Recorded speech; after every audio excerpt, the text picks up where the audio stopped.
It is March 9, 2025. 11 years ago, we started planting almonds in this area. And in this area here, we have good soil. It's topsoil from the adjacent area here. And we see the trees, how they are. This tree right there was here before us. And I think this one also. But all the rest of them, we planted. And this is what happens when you plant almonds and you give them time.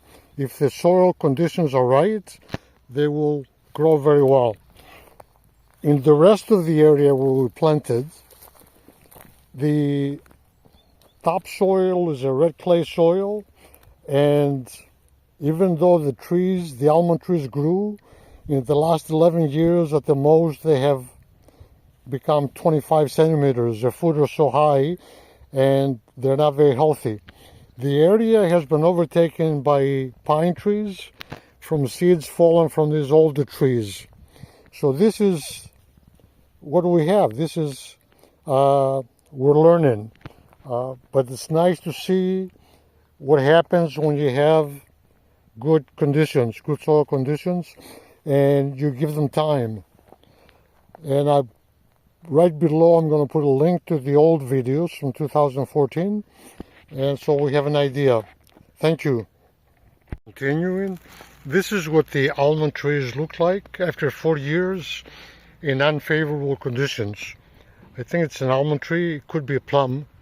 And we see that the pine trees have overtaken the place. Now, we're not giving up on this place. We discussed about the danger of the pine trees, the fires, the acidic soil, the diseases that may follow. So in between here, we're planting acorns, 2 or 3 different types of acorns, and see how they do. And again, important to find eventually the right seeds to plant. That's the lesson, and the right conditions.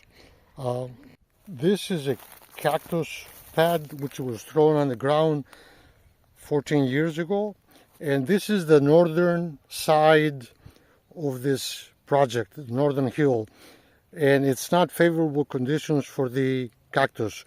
We're going to go to the southern end and we'll see the difference in growth. And this is the cactus that was thrown on the ground 14 years ago, and on the southern side of the hill. And here, what we're doing is we planted acorns here. This is on the northern end of this cactus, and we're hoping that the cactus plant will provide shade and give a better chance for the acorns to grow. Now, this is very late planting acorns at this time of the year. It's March and it's getting hot. I just want to see whether they will sprout and whether they will survive. So that's what this is all about.